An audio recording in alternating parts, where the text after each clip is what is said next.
Alright there guys, and welcome back to another video, and today it is time for Let's Talk about Mission Impossible: The Final Reckoning, released in 2025. Originally this movie was supposed to be called Dead Reckoning Part 2, but for some reason they decided to change it and just call the last movie Dead Reckoning instead of Dead Reckoning Part 1, and change this movie from Dead Reckoning Part 2 to The Final Reckoning. So, this is the 8th and final Mission Impossible movie. This is it. There is no more to come after this. As evident, because the thumbnail of this video is of Ethan saying to the president, "I need you to trust me one last time." So, the movie gives us a very quick rundown on what happened in the last movie, where basically just showing us that Ethan stole the keys from Gabriel needed in order to open the safe to gain control and destroy the entity. While all of this has been explained, it actually shows us loads of different snippets and clips from all of the other movies, the other 7 Mission Impossible movies, as another way of it to reiterate, this is it. This will be the last time we see Ethan Hunt on our screens doing his insane stunts. So I thought that was quite cool. It's showing off loads of different quick snippets of all of the previous movies, everything that led us to this very moment, to here. So, the big thing the entity is going after in this movie is the nuclear arsenals of many different countries. The UK, the US, Russia and China, just to name a few. So of course the main goal of the movie is to get to, at least for Ethan and his team, is to get to the submerged submarine that they showed us right at the beginning and the end of the last movie. Where of course, if you remember, in the last movie it showed us how the entity tricked the people on the Russian submarine into shooting a missile at a fake target that was never there, and because it was a homing missile, the only place that missile could hit was the submarine itself, which submerged it deep into Arctic waters. That's the main goal of the movie. Get there. Get to the entity's original source code.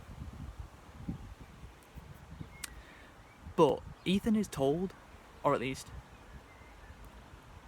Ethan is told by other members of his team, because they found out that the rabbit's foot, if you remember that, which was from the 3rd movie, nearly 20 years ago, Ethan stole that from Shanghai, because if he didn't, the villain, played by the late Philip Seymour Hoffman, would kill his newlywed wife. So Ethan, of course, stole the rabbit's foot, and at the end of if you remember the end of the 3rd movie, he asks his superior, "What is the rabbit's foot?" And he doesn't get told. Turns out, there's no way they could have planned for this all the way back then. But Ethan is told, well, not told what the rabbit's foot is. Turns out the rabbit's foot was not a chemical weapon, but sort of a digital one, which was used to create the entity. Yeah. The rabbit's foot is the reason that the entity exists. And throughout the movie, the entity starts taking control one by one of different countries' nuclear arsenals, which basically means is putting the country's leaders under pressure to then launch missiles or launch nuclear weapons at each other, which would create Armageddon.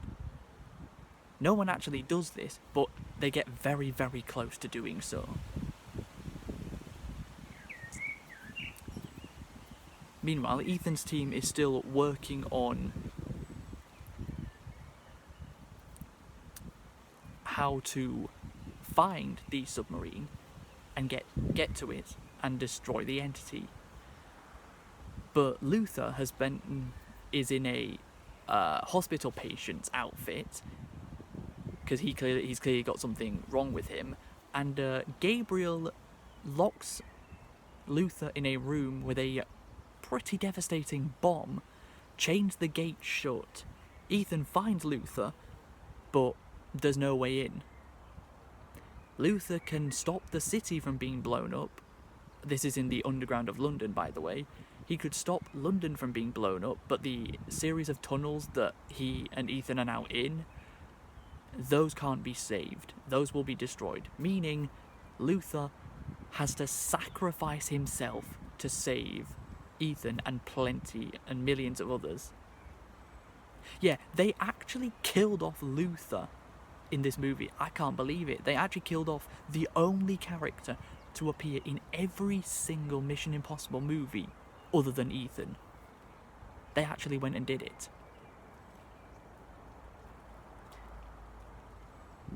So the bomb explodes, killing Luther. Ethan just barely gets away.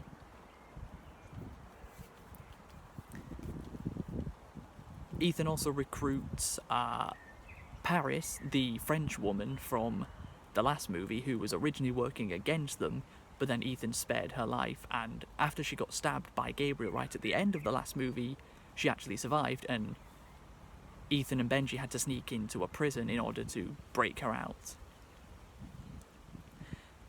Then we get some more callbacks, this time to the very first movie, as one of the guys from the last movie, who was like who was tasked with finding Ethan. His name is Jim Phelps, and what's crazy is that's the same name as the guy who was the team leader of Ethan's team in the first movie, who, you know, was also the main villain, who basically orchestrated the deaths of all of Ethan's team right at the start of the movie. Basically, this guy is his son and has exactly the same name, so basically like Jim Phelps Jr. And he's not like completely convinced about the events of what Ethan said actually happened. Of course, we know what Ethan said did happened because we've seen the first movie. Jim did orchestrate the deaths of all of Ethan's team apart from himself and his wife, Jim's wife Claire, which he then kills anyway right at the end when he shoots her in the train. That this doesn't they don't even delve into this like at all. They just mention it, basically like saying that Jim Phelps Jr. isn't entirely convinced that the events of the first movie are as what Ethan said they were. We know they were.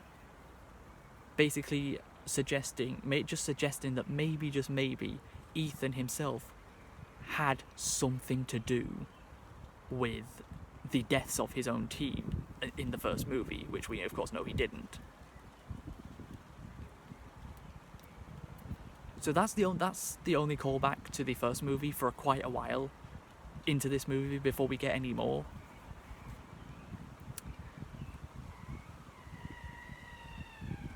So basically, Ethan is basically tasked with finding the...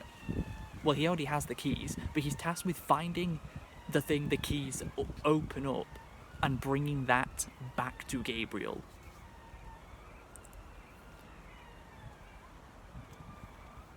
So as the team go looking for it, Ethan's constantly having to convince the president and all the general officers, one of them played by Nick Offerman. You may know him more recently as the Last of Us TV version of Bill, who in my opinion completely ruined the character of Bill. I have a video on my channel actually talking about that from last year, but I won't link it in the description because that's not important. So while they've looked for their ways to find out where exactly they need to go to find the submarine. And when they somewhat finally get close to it, Ethan's team end up going to this house in like the middle of nowhere in the Arctic, and the guy that lives there is called William Don Lowe. Turns out, now I didn't notice this at the at the time. Basically, in the first movie, when Ethan needed to be lowered down from the vents in the ceiling down to a computer to snag all the names of the IMF spies, but of course he wasn't able to make a single sound. He wasn't allowed to make any touch anything, and he wasn't able, and he also had to make sure his body temperature didn't raise the room temperature did not raise by a single degree. If any of those three things did happen, the alarm would go off. But of course, the only guy who's actually had authorized access to that place is the same guy. If you remember, one of Ethan's team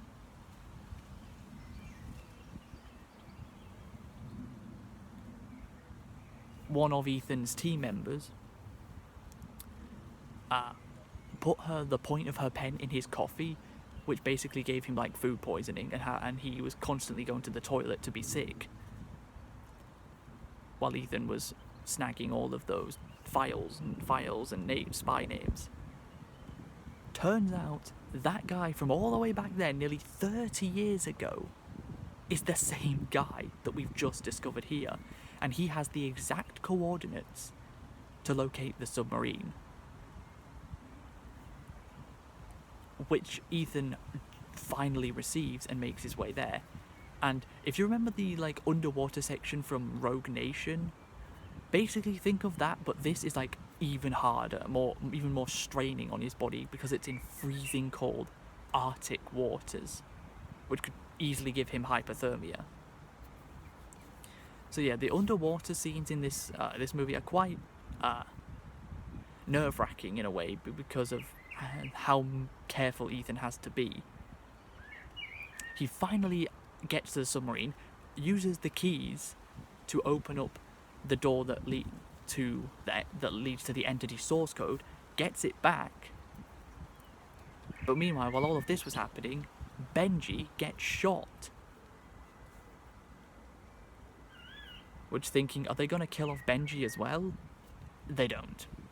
There was no way they were going to do that. They were never going to kill off two of the most important characters in the franchise in the same movie. They were never going to do that. But yeah, Benji gets shot. So Paris basically has to perform a medical procedure in very quick time, while Grace has to be very careful connecting and disconnecting wires, cutting wires, and grabbing the stick that shuts off the entity, all in a very, very specific order and at a very specific time. Otherwise, otherwise nothing will work. Meanwhile, there's another bomb, yes, yet another one, where William and his wife that he met when he was exiled from IMF, basically just before the submarine sank, around the same time the submarine sank, is when he was exiled and fired from IMF. They managed to just barely disarm the bomb in time. Ethan finally arrives himself. Gabriel takes what he needed and runs off. So Ethan goes after him. They end up in South Africa because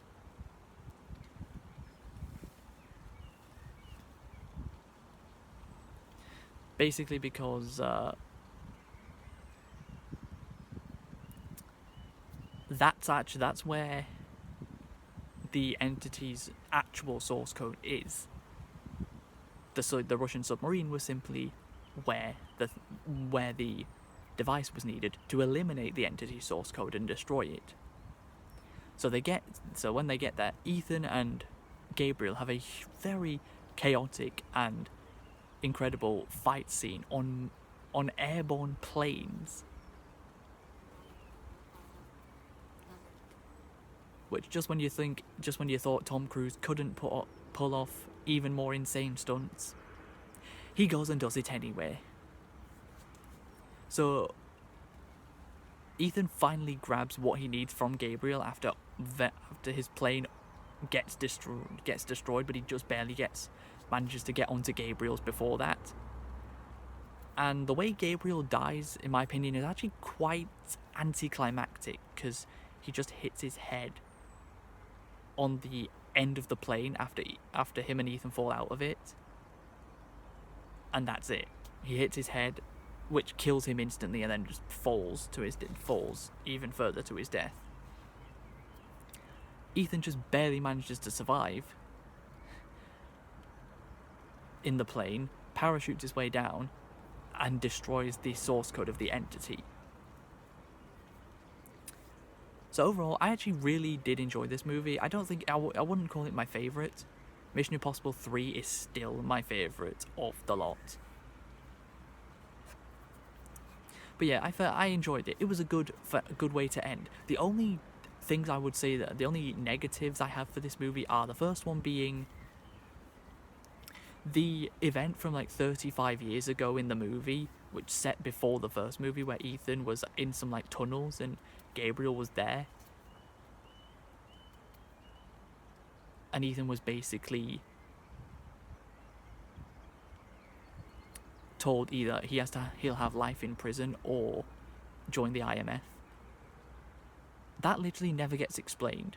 Like, it didn't get explained in the last movie, which I was disappointed with, and it still doesn't get explained in this movie, which makes no sense. Why would you keep bringing this up if you don't really explain what happened? Didn't make any sense to me. And the only other negative I have for this movie is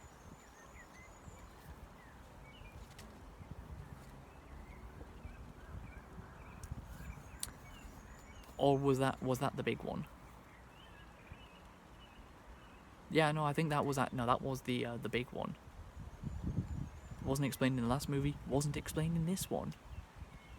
But yes, that is my take on Mission Impossible: The Final Reckoning. If you guys have enjoyed, please be sure to leave a like, subscribe if you're new, and until we meet again, see you in the next one.